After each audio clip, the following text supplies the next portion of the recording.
नमस्कार. सुरुवातीलाच आजचे 3 श्लोक आपण ऐकूया आणि मग पुढे जाऊ. उत्तरो गोपतिर्गोप्ता ज्ञानगम्यः पुरातनः शरीरभूतभृद्भोक्ता कपीन्द्रो भूरि दक्षिणः सोमपोमृतपः सोमः पुरुजित्पुरुषत्तमः विनयो जयः सत्यसन्धो दाशार्हः सात्पताम्बतिः जीवो विनयिता साक्षी मुकुन्दोमितविक्रमः अंभो निधिरनंतात्मा महोदधिशयोऽन्तकः. आजच्या 3 श्लोकातल्या पहिल्या श्लोकातली नावं मी तुम्हाला आधी ऐकवतो. उत्तर, गोपती, गोप्ता, ज्ञानगम्य, पुरातन, शरीरभूतभृत, भोक्ता, कपिंद्र आणि भूरिदक्षिण. ही नावं काय आहेत? पहिलं उत्तर आहे. उत्तर गोपती आहे. उत्तर म्हणजे सर्वश्रेष्ठ, गोपाळ आणि रक्षणकर्ता. उत्तर गोपती, गोप्ता. तो सर्वोत्कृष्ट गोपाळ आहे, सर्वश्रेष्ठ आहे, तो गोपाळ आहे आणि गोरांचा रक्षणकर्ता आहे, गोवंशाचा रक्षणकर्ता आहे. तो ज्ञानगम्य आहे. ज्ञानगम्य काय बघा, आपण जो हा सगळा प्रवास करून घेतोय ना, आत्ता करतोय ना, तो त्याला जाणून घेण्याचा प्रवास करतोय. आणि त्याला जाणलं की तो समजतो, तो आपल्याला कळतो. पण त्यासाठी काय आवश्यक आहे? त्यासाठी साधी सरळ गोष्ट आवश्यक आहे, ते म्हणजे ज्ञान. त्याच्या असण्याचं ज्ञान आपल्याला झालं पाहिजे, तर तो समजतो, अन्यथा नाही. जो ज्ञानानीच गमतो, समजतो, कळतो, तो ज्ञानगम्य. त्याच्या अस्तित्वाचं, त्याच्या महात्म्याचं, त्याच्या नामस्मरणाचं ज्ञान आपल्याला नीट झालं नाही तर तो कधीच समजणार नाही. म्हणून तो ज्ञानगम्य हे लक्षात घ्यायला पाहिजे. ज्ञानगम्याच्या नंतर त्याचं नाव दिलंय पुरातन. ते फार महत्वाचं आहे. पुरातन, ज्ञानगम्य आहे आणि पुरातन आहे. तो सर्वांच्या आधीचा आहे, जुना आहे. आणि जुनं ते सोनं असतं बरं का. तो सर्वांच्या आधीचा आहे, सर्वादी आहे. आपण ते सर्वादी नाव ऐकलंय. तो पुरातन आहे. इतका पुरातन आहे की इंग्रजीत सांगायचं तर आपल्याकडं लॉंग एगो असले काही शब्द वापरले जातात. आणि वन्स अपॉन अ टाइम हा शब्द आला की समजायचं हे खूपच लांब आहे. तसा तो पुरातन शब्द आहे. तो पुरातन आहे. कधीचा आहे माहीत नाही, सांगता येत नाही, पण तो पुरातन आहे आणि तो ज्ञानगम्य आहे. पुरातन काळापासूनच तो ज्ञानगम्य आहे.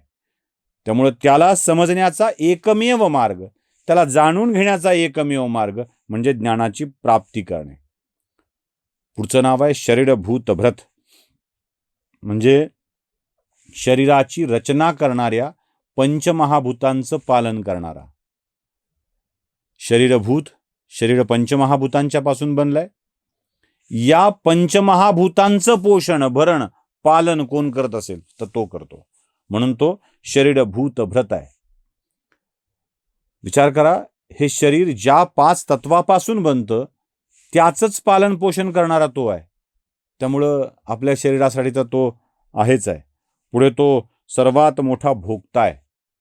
हा भोक्ता काय आहे? इथे गडबड होते.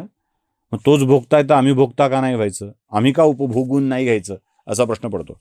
पण तो भोक्ता साधा भोक्ता नाही आहे. तो स्वानंद भोक्ता आहे. तो अशा प्रकारच्या आनंदाचा भोक्ता आहे. तो स्वानंद उपभोगणार आहे. ते आम्हाला कळलं पाहिजे. नाहीतर मग देव सोमरस घेतो, आम्हीही घेतलं पाहिजे. मग सोमरसाचं नाव आम्ही बदलतो, पद्धत बदलतो, त्याला चालतं मग आम्हाला का नाही असं म्हणून आपण त्याला चालतं ते आम्हाला चालतं असं म्हणून वाईट गोष्टी करायला लागतो. तो स्वानंद भोगता आहे. तो स्वानंदाचा भोगता आहे. तसा भोगता आपणही व्हायला पाहिजे. त्यानंतर तो कपिंद्र आहे. तो वानरांचा स्वामी आहे. आता वानरांचा स्वामी कोण? कपिंद्र असं म्हणता म्हणता तो माकडांचा, हा शब्द जरासा खटकेल लोकांना, तो देव आहे. आणि मग या वानरांचा स्वामी कोण? सोपा आहे, तो श्रीराम आहे. तो कपिंद्र आहेत, ते वानराचे स्वामी आहेत. आणि त्यानंतर तो भूरिदक्षिण आहे. भूरिदक्षिण म्हणजे यज्ञाच्या वेळी भरपूर दक्षिणा देणारा. त्याची दक्षिणा काय असेल विचार करा. असा हा सर्वश्रेष्ठ गोपाळ, रक्षणकर्ता, सर्वांच्या आधीचा, जो ज्ञानानं समजतो, त्या विष्णूला वंदन करून आपण पुढचा श्लोक ऐकूया आणि मग त्यातल्या नावांचा विचार करूया. सोमपोमृतपः सोमः पुरुजित्पुरुषत्तमः विनयो जगः सत्यसन्धो दाशार्हः सात्वताम्पतिः.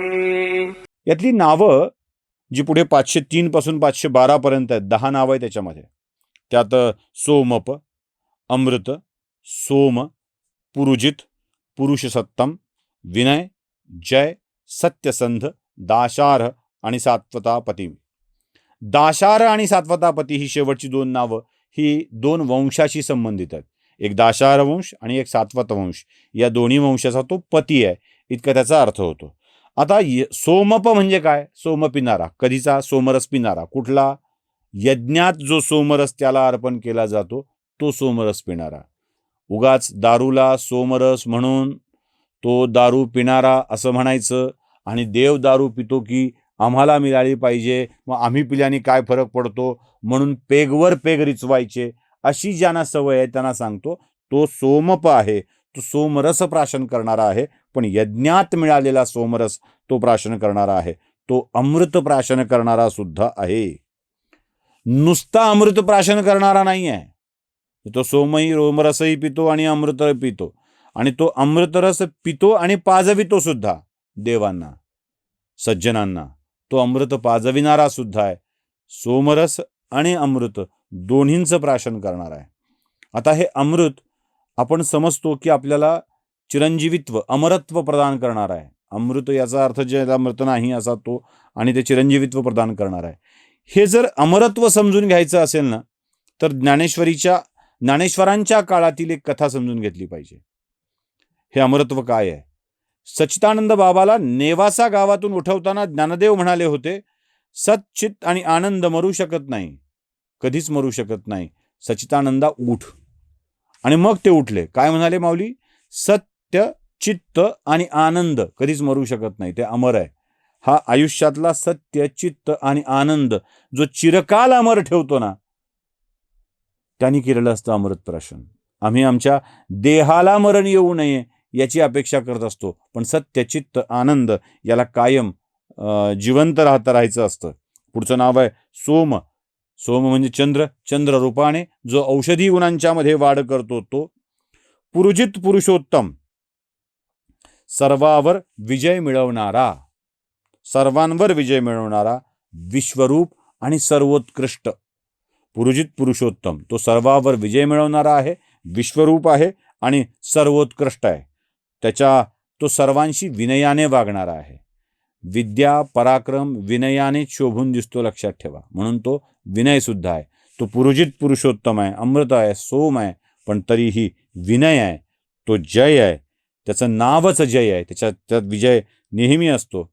तो सत्याशी जोडून आहे, कायम सत्यसंध आहे, सत्याशी जोडून ठेवलेला आहे.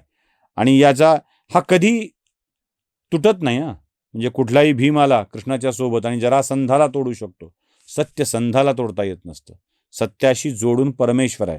परमेश्वर हेच सत्य आहे आणि त्याला त्यापासून कधी बाजूला कोणी करू शकत नाही. अशा या सत्याला जाणून घेत आपण 3रा श्लोक ऐकूया आणि त्यातील नावांचा विचार करूया. जीवो विनगिता साक्षी मुकुंदो विक्रमः अंभो निधिरनंतात्मा महोदधिशयोऽन्तकः. यातली नावं आहेत जीव, विनयता साक्षी, मुकुंद, अमित विक्रम, अंबो निधी, अनंतात्मा, महोदधीशय, अंतक. कधी कधी प्रश्न पडतो की एवढी नावं आणि एवढ्या कल्पना, अप्रतिम कल्पना कशा सुचत असतील. तो जीव आहे म्हणजे काय आहे? खरं तर तो परमात्मा आहे. आपण जीव कसं म्हणतो? तो जीव आहे म्हणजे क्षेत्र रूपानं प्राण धारण करणार आहे. आपापलं क्षेत्र बघतो आणि त्या प्राणाला धारण करतो. तो विनयिता आहे, विनयशीलता प्रत्यक्ष पाहणारा आहे.